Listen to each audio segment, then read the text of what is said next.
Hey, I said, I hear I'm live. We're telling your followers that you're starting a live.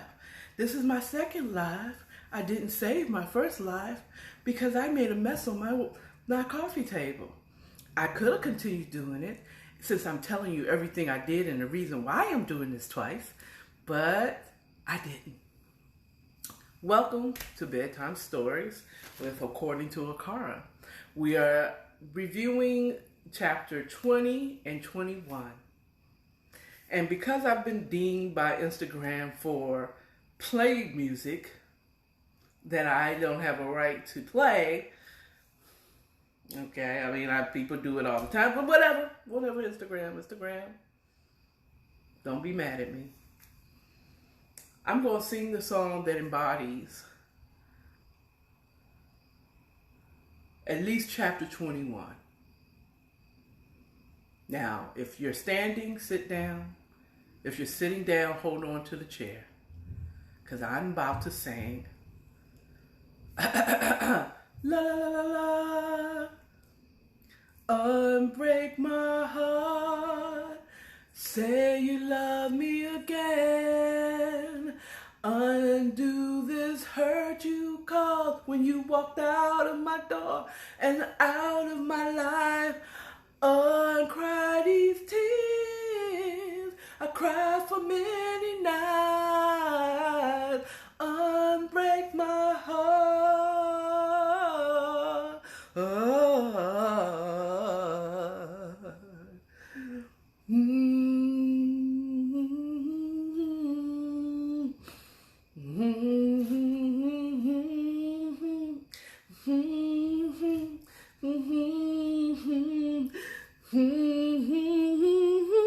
Okay, let me stop acting a fool. Okay, let's get to it. Okay, because I know y'all not gonna watch me, and I know the author don't watch you the whole thing or the beginning part, because I know I'm a fool and all that stuff.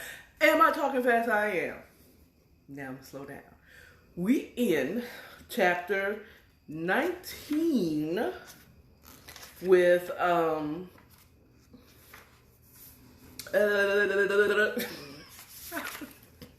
child, I'm a whole fool.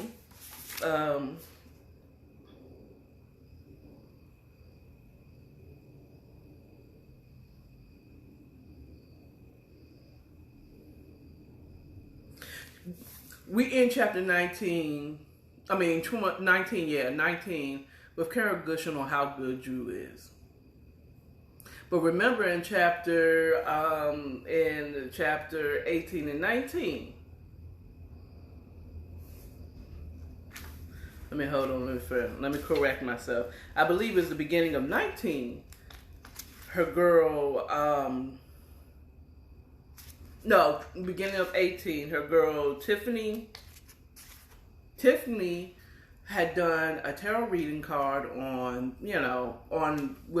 Cara, regarding what to expect in her future, how good her book is going to do, stuff like that. You know what tarot card readers do. And she said she warned her that it was an obsession, that it's come, though it's, you both are in love with each other, is the cards are showing it as an obsession or an addiction. And she warned that he is a karmic relationship. Him or anyone that comes into her life at the time would be a karmic relationship, which means not that payback bitch for what you do. No, that means it's something where she learned something. It's something to learn from. And I said in my last review yesterday evening that it could be the fact that the reason why she even came across Drew was because she was researching for her book, her novel that she have finished in chapter 19.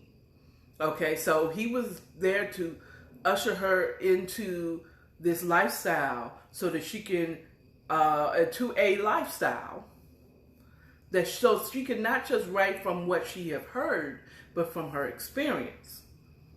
Okay, so we start chapter 20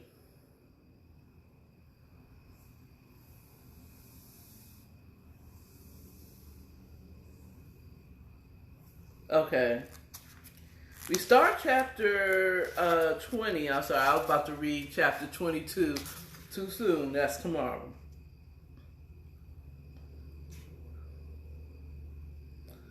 She starts with her. It starts with her sending out her manuscript to be published. Now, she's already had her beta readers read over them, people that just kind of check her work, make sure everything is all good. And she's been sending out her book, her manuscript, a snippet, to see if anybody would like to publish her book. So,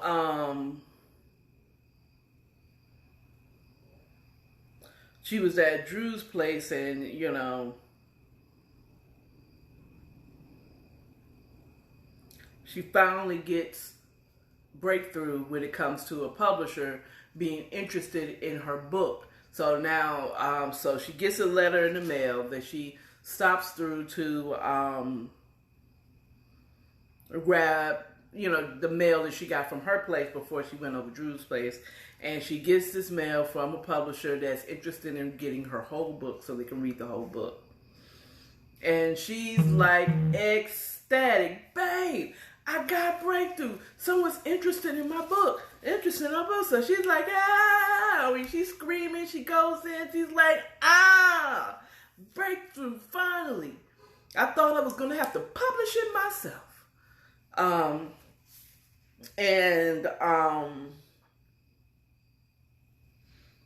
Cara, he looked up from his computer, was like, awesome. He reads the paper that she slams down on his desk. So he reads, I'm sorry, I'm kind of going back because, of course, I read this earlier. Now, I try not to read it too much earlier so that I'm not reading the whole book over again.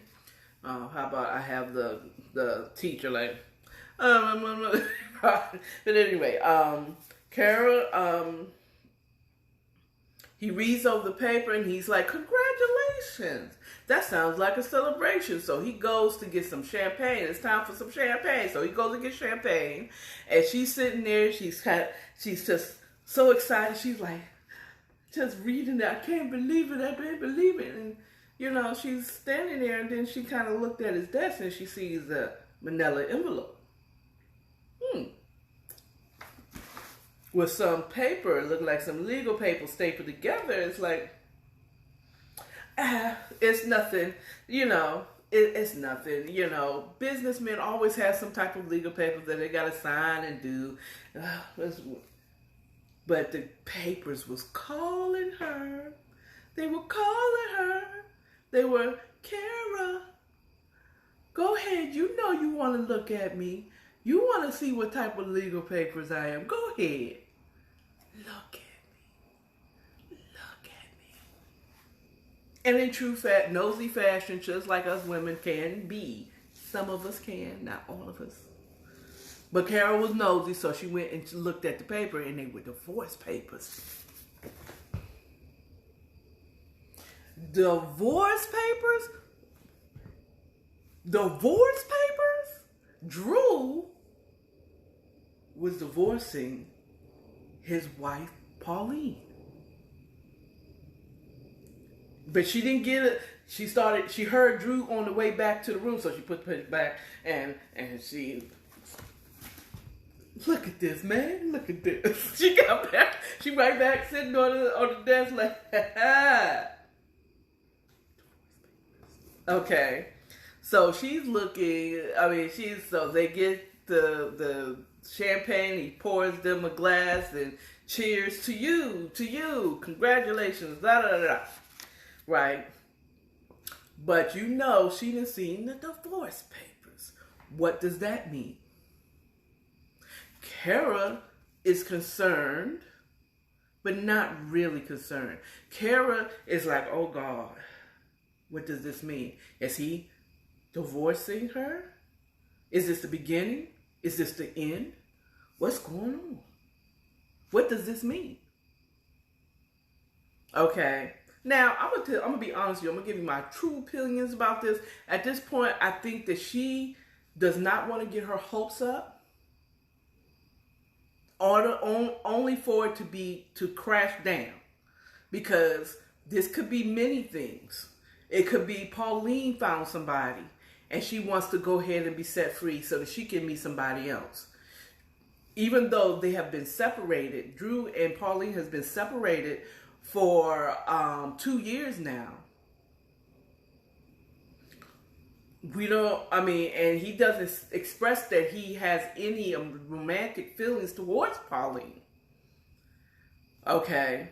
And in my personal opinion, in my experience, according to Akara, this is according to Akara, not according to everybody else, not according to society, but in my experience, usually men don't divorce women. They'll be separated forever. It's usually the woman that asks for the divorce. In my experience. Now, I've never been married, but my mom was married to my father.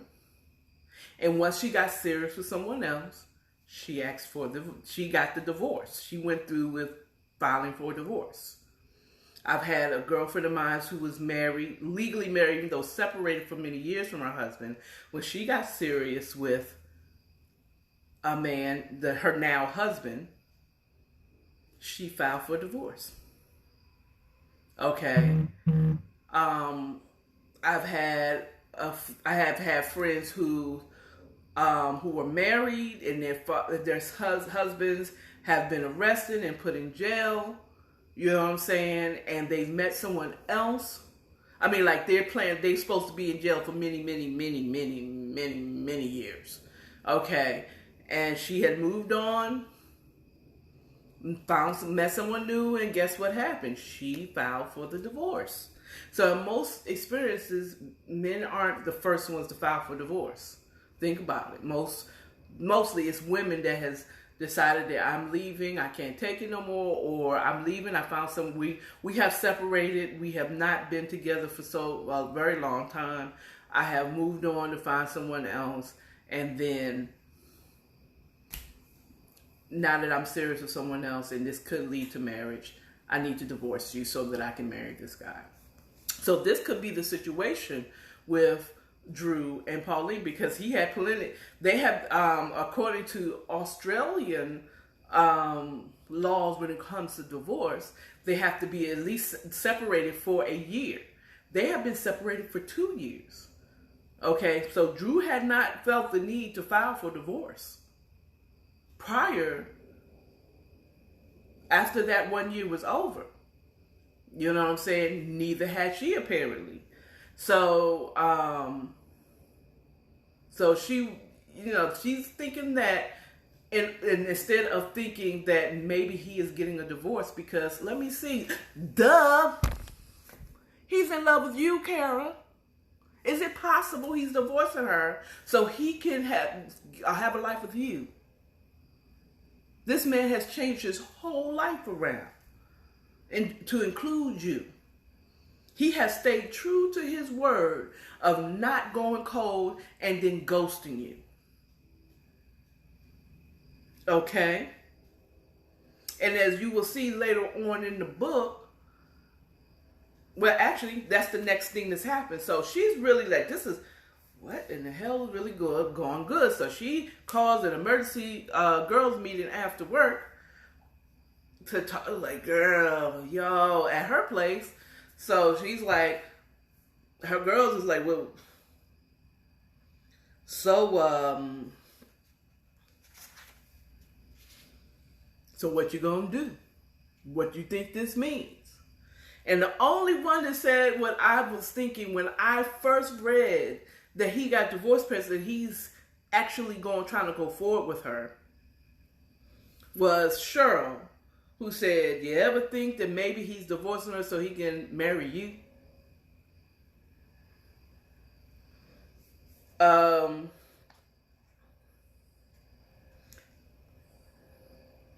no, it wasn't Cheryl, it was Mariska. I'm looking at it. Mariska says, or maybe he wants to marry you, Mariska inserted. Cara, Bianca, Cheryl, Samantha, Taylor, and Solange looked at Mariska. Well, it's very possible. Don't act like y'all didn't cross your mind. It didn't cross your mind. All of y'all's mind. And then Lexi said, "Yeah, I kind of thought that first. She said, "Yeah, I did think of that first, actually." you know. So I mean, I'm trying to figure out why wasn't that? Everybody's pretending like this wasn't the first thought on everybody's mind. That, I mean, like, duh. And then,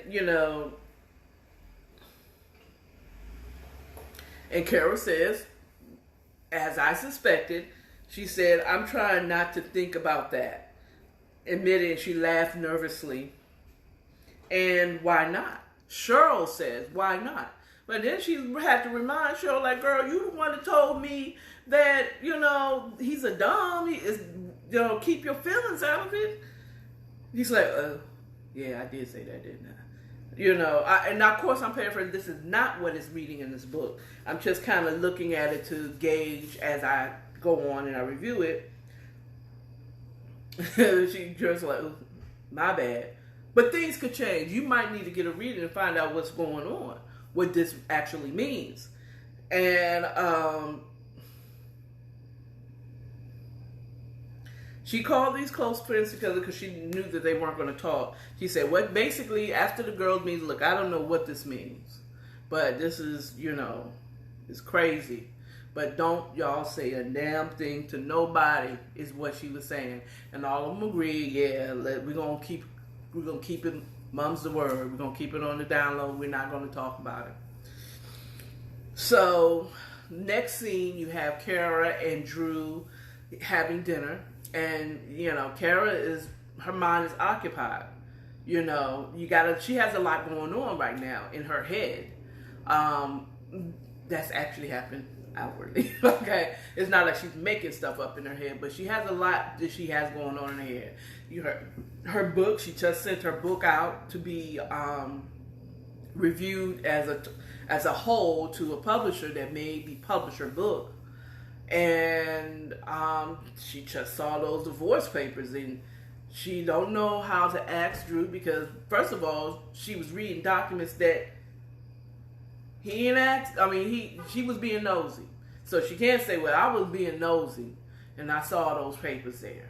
Okay, so, but she can't hide the fact that she's thinking about this and wondering about this, and she's just like not eating as normal. And it's like, what's going on? Drew is asking her, what you thinking? What's going on in your head? You're not eating your food, and you're not dived into the steak, and this is not like you, Carol. Now, this is a man who really loves her because he knows his woman. He knows that she would have been tore that food up. And you sitting up here just kind of like not eating and just, oh, I have a lot on my mind. And Drew is like, she's like, oh, nothing. And stuff. She's like, he's pressing. He's like, Carol, I know you're not because you're not eating your food. What's going on? Talk to me. And she's like, no, nothing. I'm good. He's like, Cara, and little Dom, Drew the Dom came out. Tell me. Okay, now that's the major thing. That's the one thing Drew is not having is her holding back on him. That from the beginning. Don't keep nothing from me. But this one she doesn't want to say because she wanted to have to admit that she was being nosy and looked through the papers. Okay.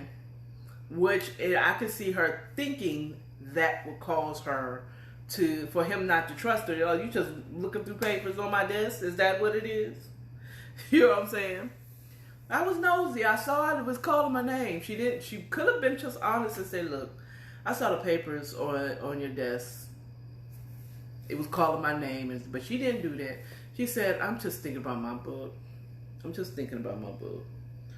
I'm concerned. And he, of course, comforts her, but he looks at her and he knows that she's keeping more from him. So guess what happens? He punishes her. Again, when I use the word punish, I'm not talking about like,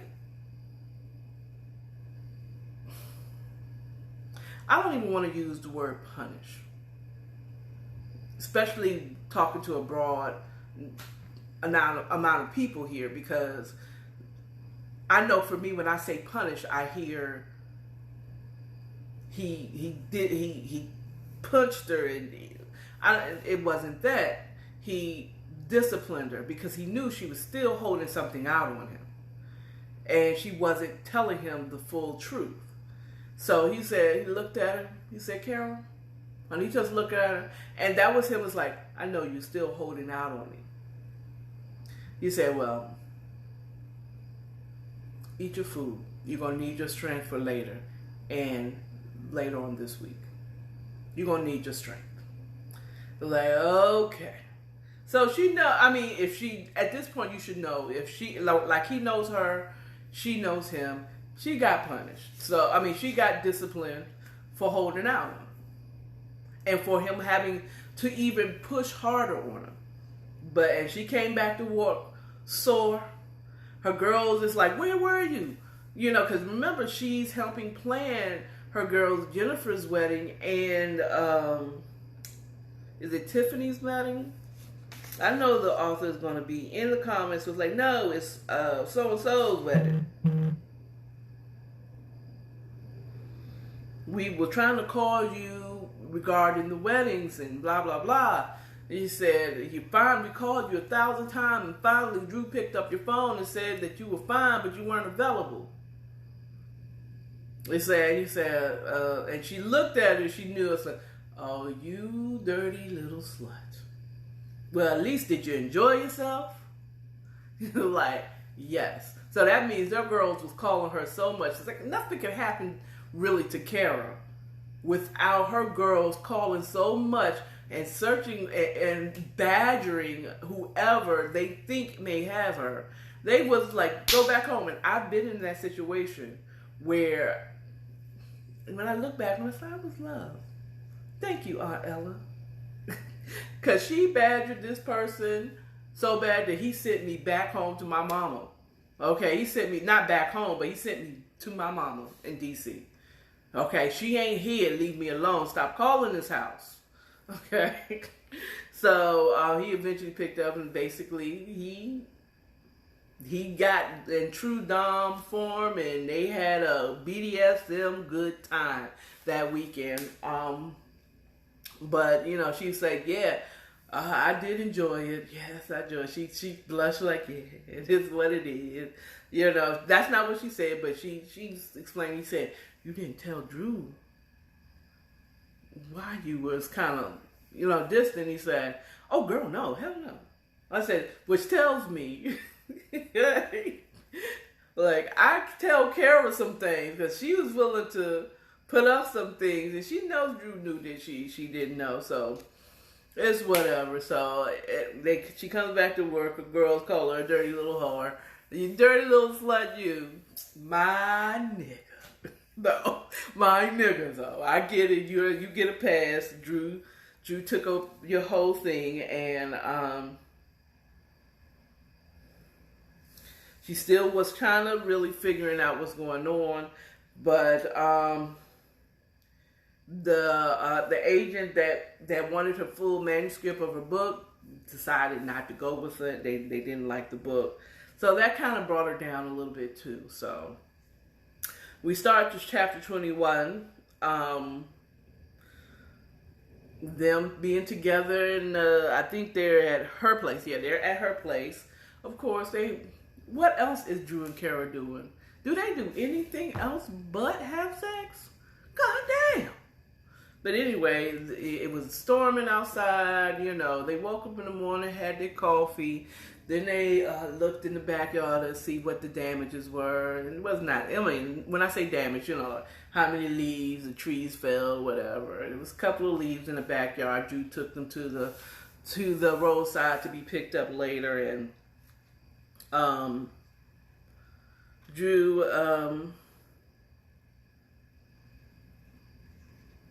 decided to go into work a half a day to, you know, just do some work. You know, that's what he does. You know what I'm saying? Um, she had planned, you know, they made some brief plans of we need to discuss what we're going to do. He wanted to go on a trip because he's a Sagittarius. He has a wanderlust, so it's not going to be just sitting there and just enjoying. He's going to travel somewhere. He's going to go. Remember, he said he was going to take her to all the continents of the world.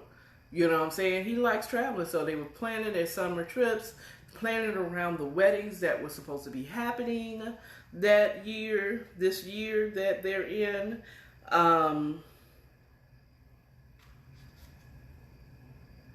He headed out the door. He lingered a little bit longer than usual. He kissed her unusually longer than normal, passionately on her lips, like he knew it was his last time seeing her. And this, to me, is like, uh-oh. Because this is what she said. He headed out the door, lingering to give her an unusually long, sensual kiss. He stared at her for a few seconds, told her that he loved her deeply, and left. And I was like, uh-oh. Uh-oh. You know, I'm with Carol as far as not getting your hopes up. Is that okay? It's been too good for too long. This one, he's just going to disappear. I know he's going to disappear, but as long as he comes back.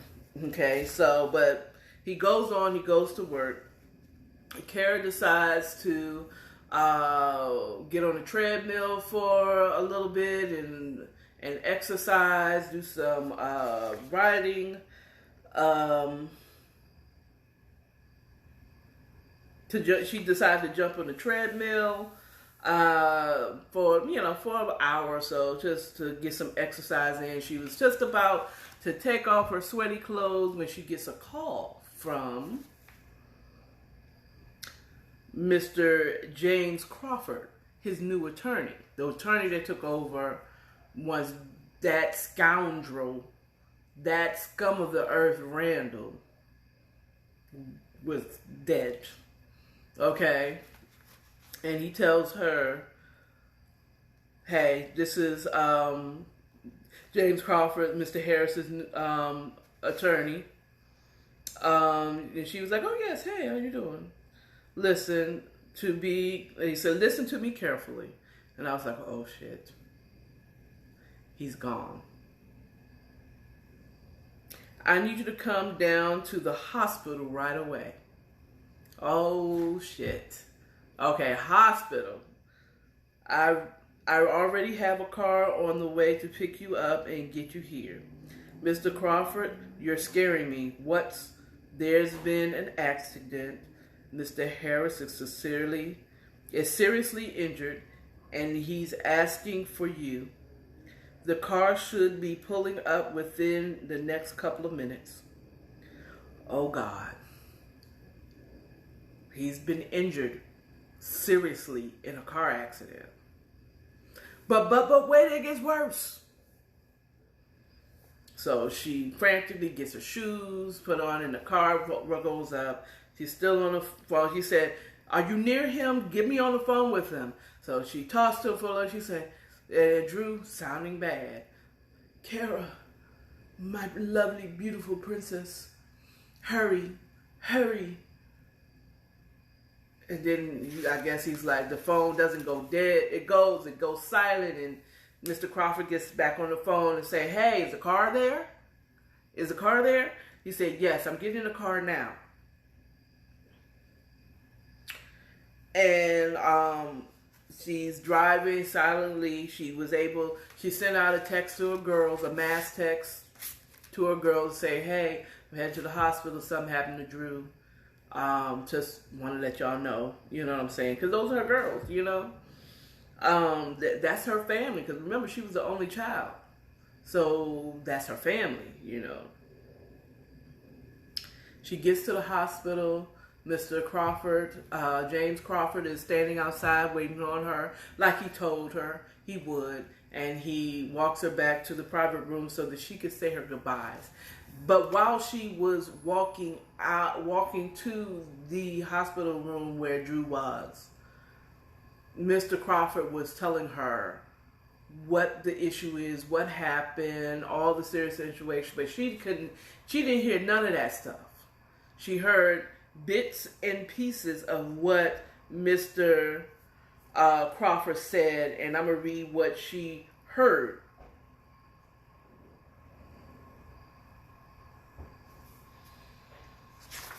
He said, she said, okay, as he led her down the halls to where Drew was, he was explaining to her what happened, but she was in a daze and barely heard any of it. She heard accident, texting, driving, Drew's truck totaled, massive internal injuries. Nothing the doctors could do other than ease some of his pain. Only a matter of time. And then she gets to Drew. She rounds the corner and the lawyer pointed to where he was. And she went in and she saw him and she said her last goodbyes. I'm going to read that. I'm going to read that to you because I want to.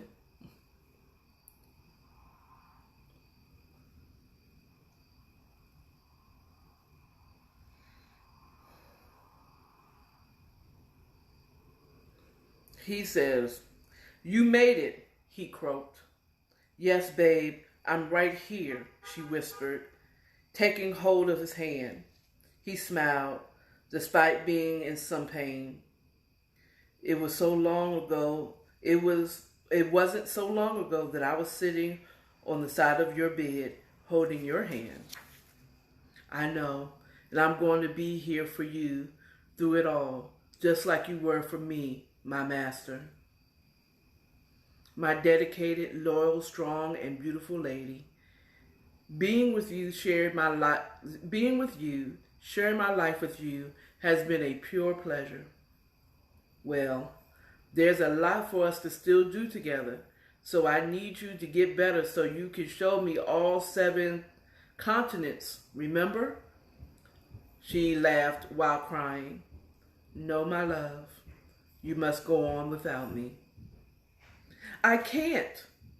You are my everything. I need you here with me. You can and you will.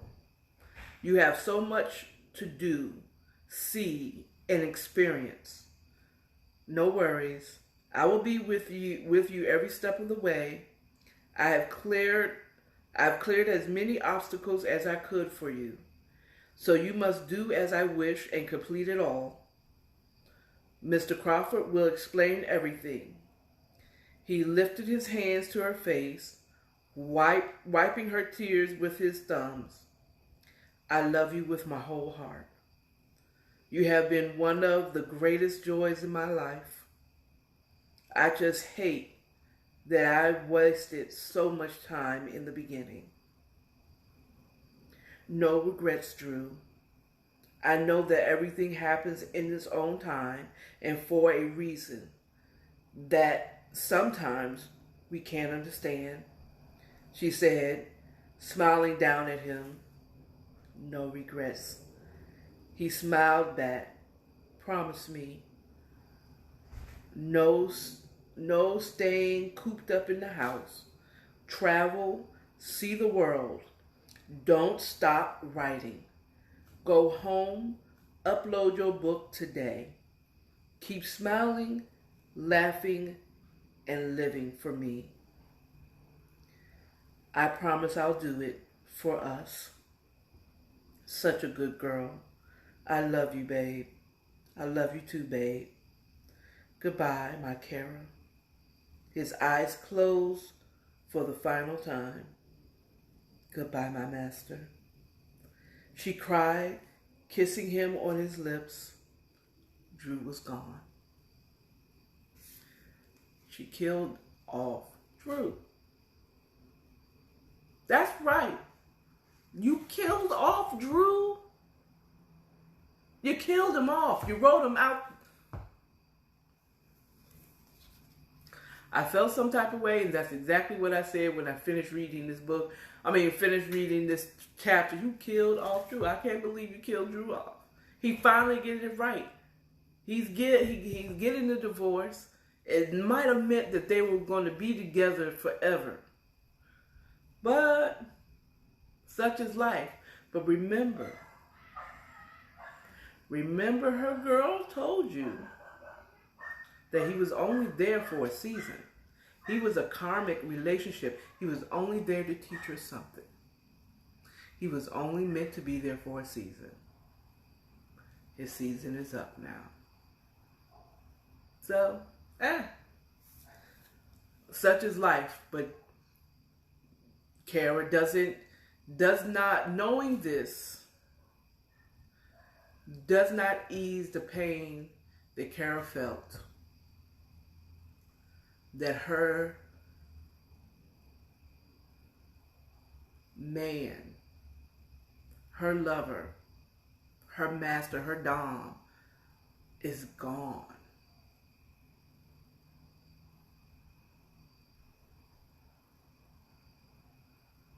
He's gone. He's gone for good.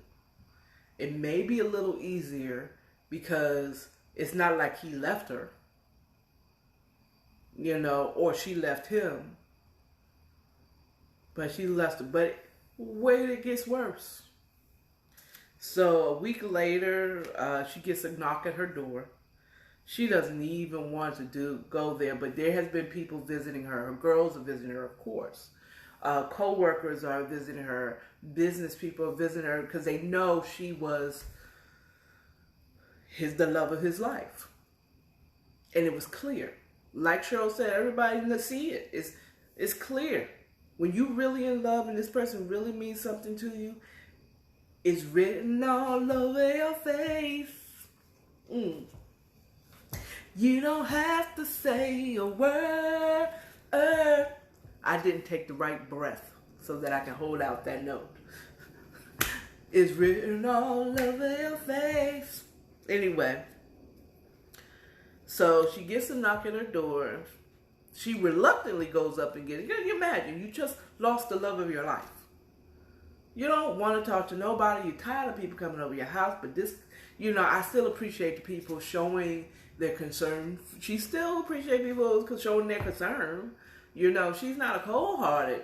She ain't cold-hearted like that. So she answers the door, and to her surprise,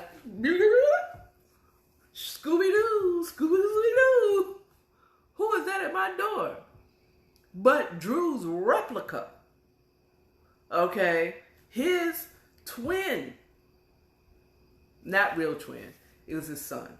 He's a spinning image of Drew. The only difference was he had blonde hair from his mother. He looked just like him. She said he was about 20 pounds lighter, but outside of that, he looked just like Drew. So he came through to visit her. This is their first time meeting because he was supposed to meet when they went to Australia, but he was gone. He was he wasn't there. He was out of town with his friends. And he stopped through as just a good gesture, and she finds out the fullness of the information of why those, the status of those divorce papers. Okay. Now, first of all, she finds out, one, that he's been in love with her a long time ago. Okay, all the ups and downs and all that stuff. Remember I told you, he gets quiet, he gets cold with her. Right after having a wonderful weekend or wonderful whatever, he'll get cold and distant. That I said, I think he loves her. But he's trying to figure out why. What's going on? How do I handle this? You know what I'm saying? Guys are a little different on how they handle it. They're not going to be like, but I love you. You know what I'm saying? Or at least not this dude.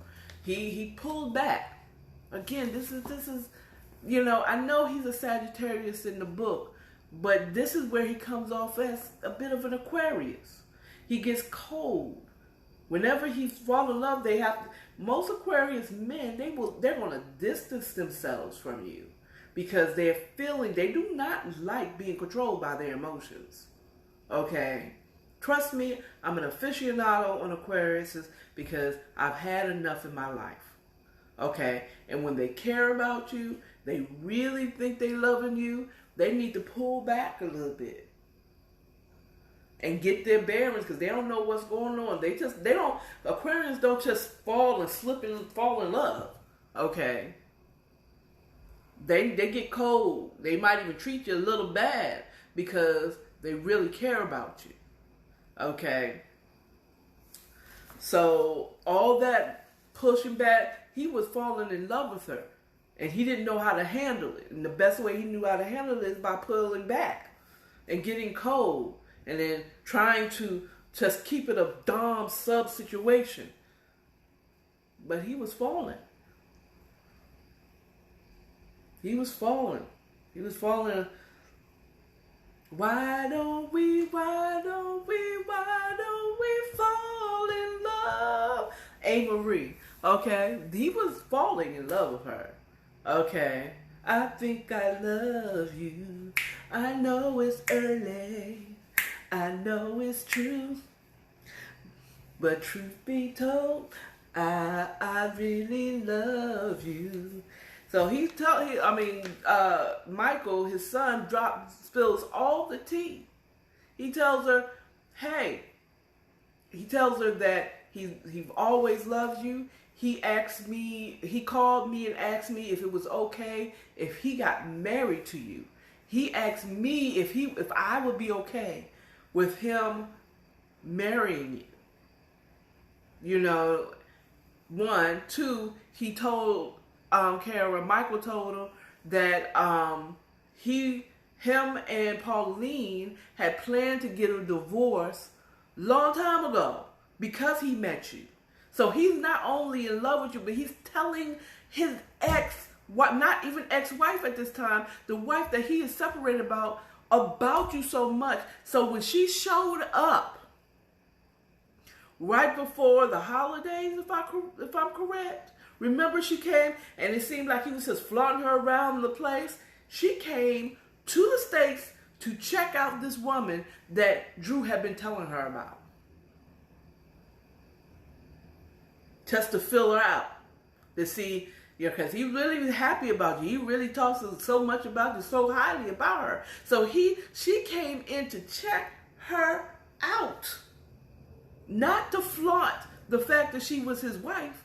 She came there to see her, meet her, find out about her. Okay. And they had planned long time ago, before Christmas, way back then, to get a divorce so that he can move on with her. He was going to ask her at 4th of July. Now, mind you, when he died, it was June. This was June storms. Remember, they woke up, it was June storms. They brought the temperatures down a little bit. He went in for a half a day. This is in June. So the next month, he was going to ask her at an event on 4th of July to marry him. They've been had their divorce. They've been had their divorce. Okay? She knew nothing of it. And I know if I was her, I said when she found out he was going to ask her to marry him, she almost passed out. Michael had to catch her and like, come on, let me help you to the chair. You all right? You all right? You know what I'm saying? And she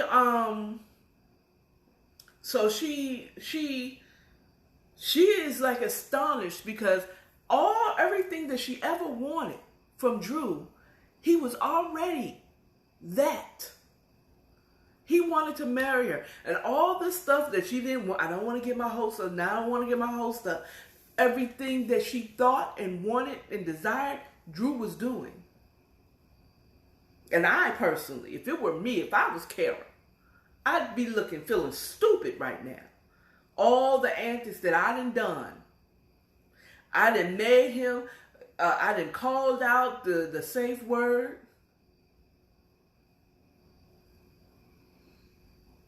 I done pushed him away because I done blamed him for my father dying. Only to find out it was Randall who murdered her father. Well, I wouldn't be stupid about that because he set it up to make it look like he committed suicide. I mean, you know what I'm saying? So I wouldn't feel stupid about that, but I would feel a little stupid because I blamed him. That I almost lost the love of my life because I blamed him for my father's death, but Drew stuck right on in there. I'm not leaving. We're gonna make it through this, and they did. And then again, Drew. But now part of it, I would feel bad if I was. But then after I done I feel so stupid. Then I was like, wait a minute. Drew didn't give me no hints, none whatsoever, that he was divorcing his wife. Not one. He gave me no hints that he was talking positive. When he brought his wife, he didn't give me no heads up. Look, yo, my wife is in town. She'd like to meet you. He gave her none whatsoever. No, none. So Drew was a partial blame in all of this going on, but it would have made for a great love riding off in the sunset type of situation had he asked her, had it came out to fruition, and then he asked her to marry him, and then she tells her, oh, but you're still married. No, we got a divorce months ago. It was finalized months ago. So I kind of get it, and I don't get it. I don't feel any type of way. I was first a little upset that you killed off Drew, but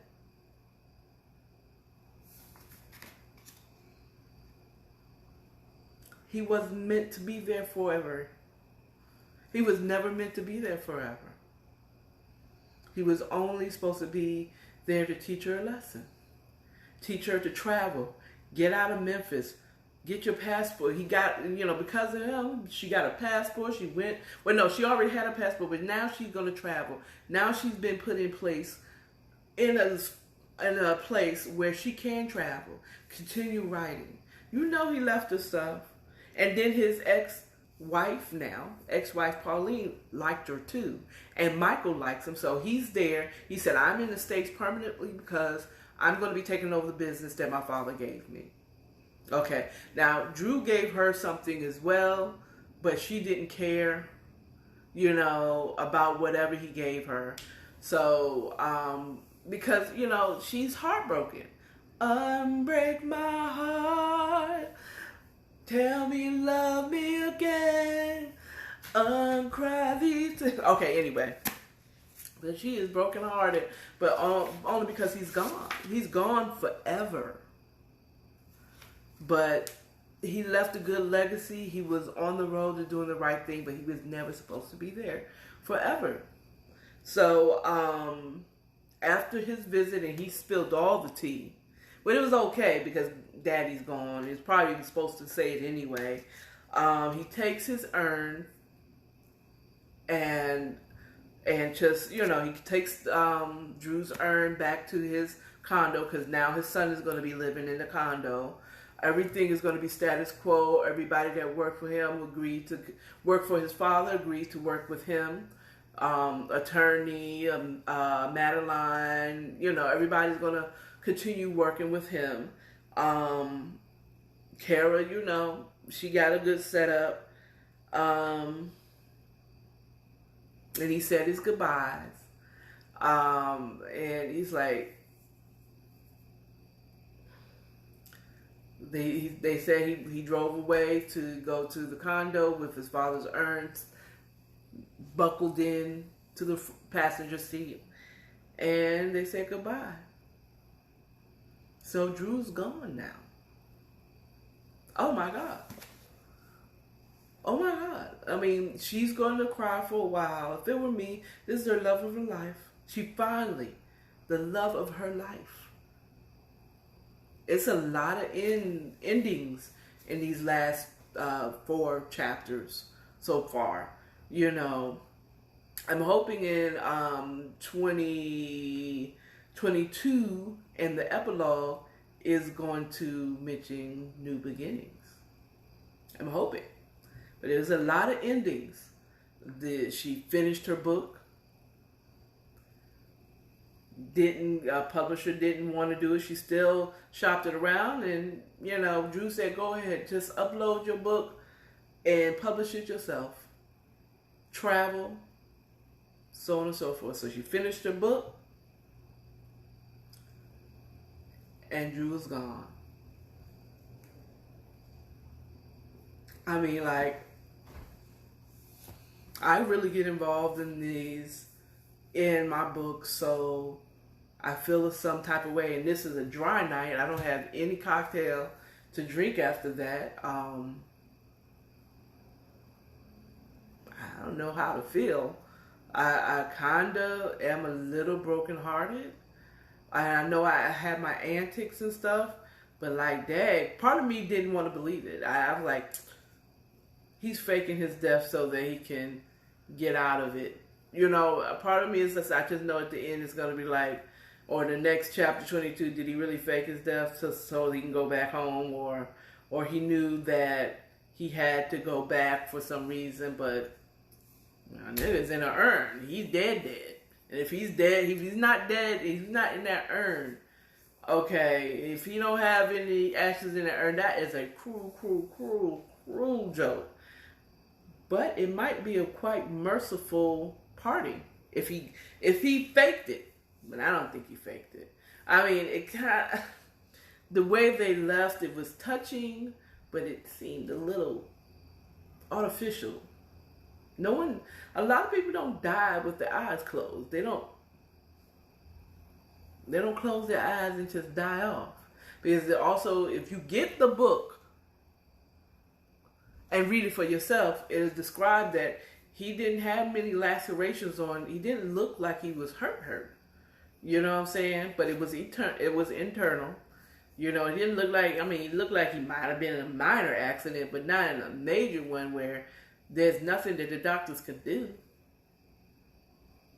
You know, part of me just did not believe it.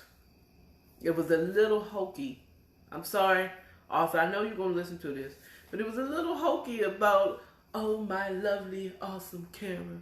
It got a little romance novel, death scene. Oh, Cara on without me. You can and you will, my precious princess.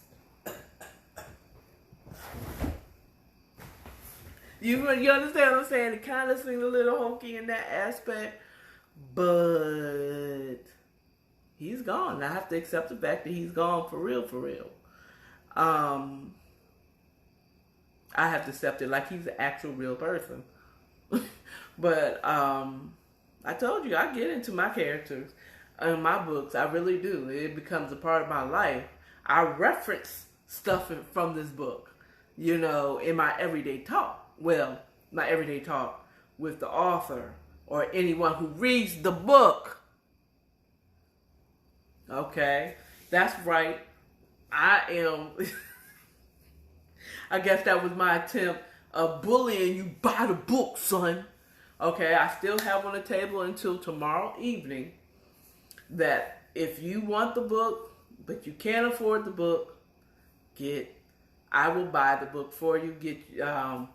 Put it on your Amazon wish list, and I will, I'll get you the book. I'll get you the book. Okay? Now, I don't get no comments. This is a free book. You don't even have to pay for it. Okay? But if you do, it's less than $5 for two books. You were thinking like, well, if it's that cheap, is it worth getting?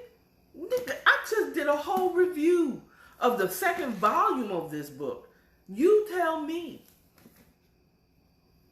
Okay? I think I did a damn good review. Get the book. Buy the book. Buy a book for yourself. If it's not your thing, well, buy it for somebody else that you think it might be for. It's a great Christmas gift, and it's inexpensive, but it looks expensive. You think of this much pages is going to only be $3-something? You better get it while it's on sale. Get it while it's cheap, because the more people buy this book, the prices are going to go up. The only reason Amazon keeps dropping the prices is because no one's buying the book. You buy the book, the prices, and I'm telling you, get it now before everybody starts buying the book. I'm just saying. You think nobody's buying the book, it's slow rise. A slow burn burns for a long time. So you want to be the one to say, I got the first edition. You want to be the one to say, I got the first edition. Hello? Okay, you want to say that I got Lisa Stevens' first book that she published herself, independently. When she becomes a hot writer, author of books, and she takes off, and she will, because she has small, short stories as well, and she's working on more books, honey. When they drop, I'm telling you, get it now before. I got mine, okay, and it's used, so I might have to get another one so it stays pristine, so when she gets hot, I can sell it for thousands of dollars at auction, okay? You want to get in on the entry level and get this book, okay? When it becomes a movie, don't say I didn't tell you so. Then you're gonna have to pay $39.99 for a special edition book when you could have got it for $3.99. Now you're gonna have to pay $39.99. $59.99, because now it won't be paperback, it will be hardback, and it's going to be twice as much, or triple, 50% more. Not 50%, 50% more is only $6.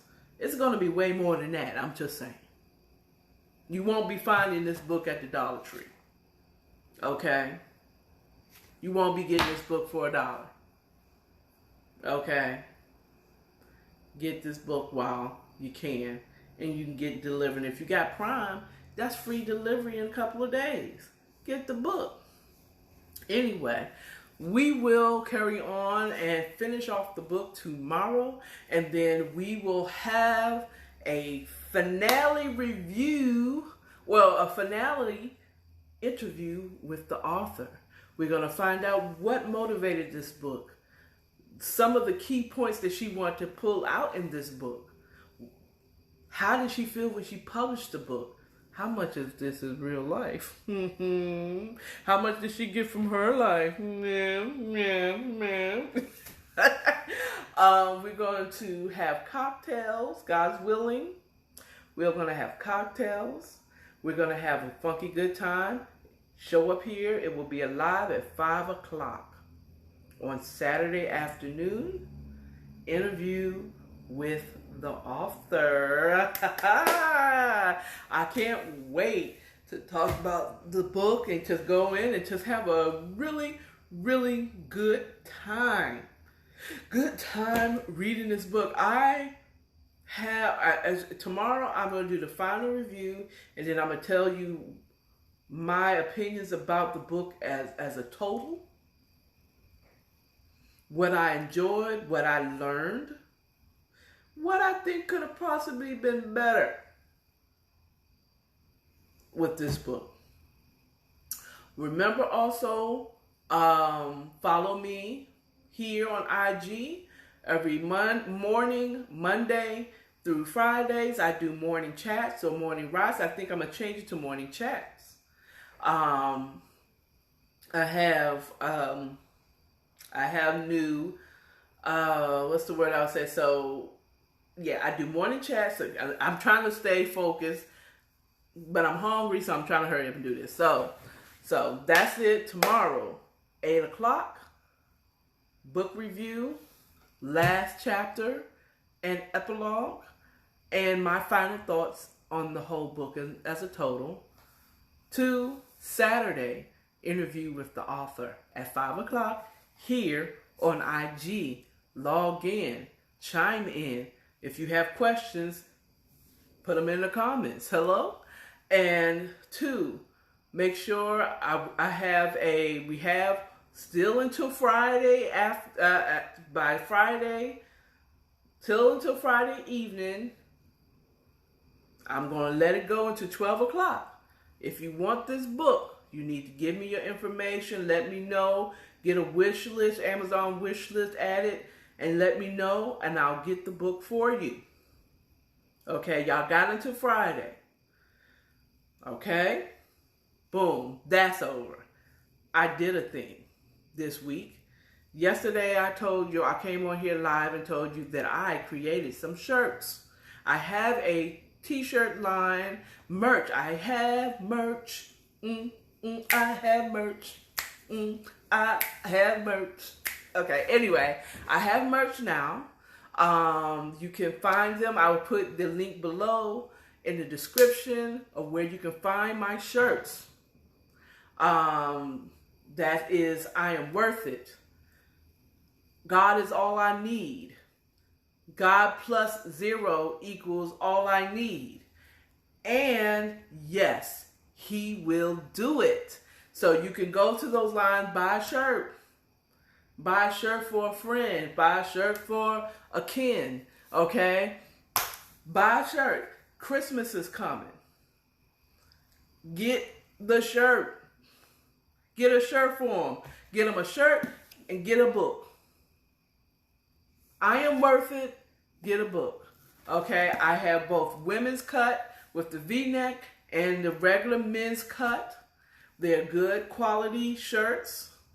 I should have a sample so that you will see it when I come back on here again. You will see my merchandise. I'll be wearing my merchandise.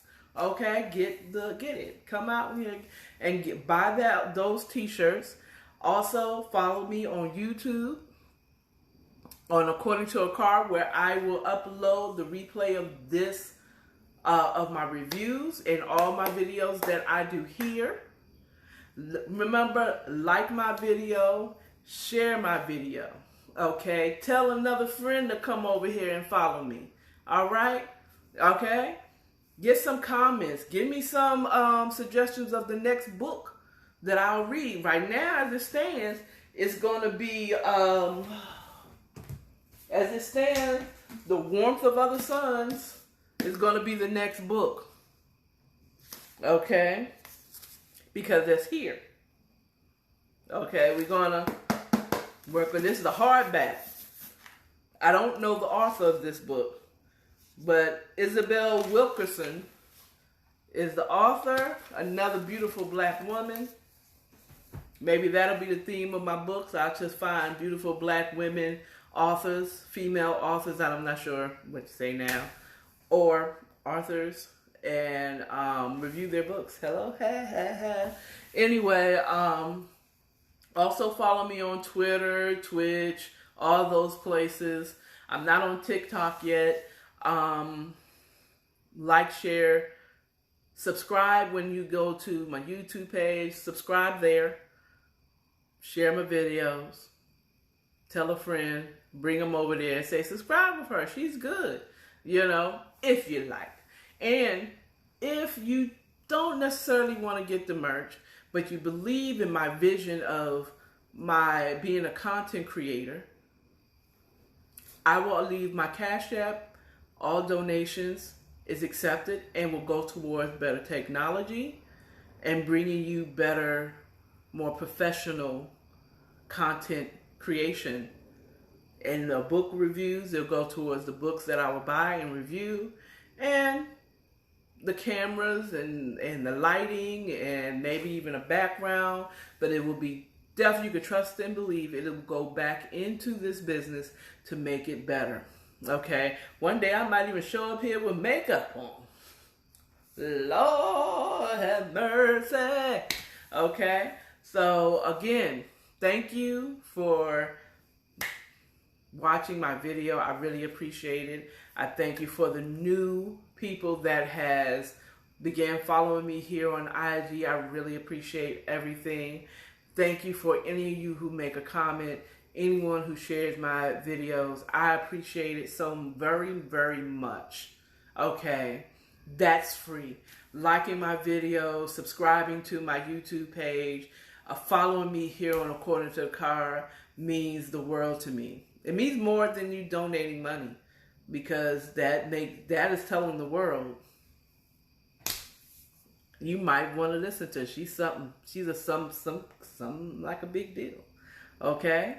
You all have a wonderful evening, and I'll see you tomorrow morning with the morning chat. All right? You all have a blessed one. Remember, love yourself, love your neighbor, stay authentic. Bye.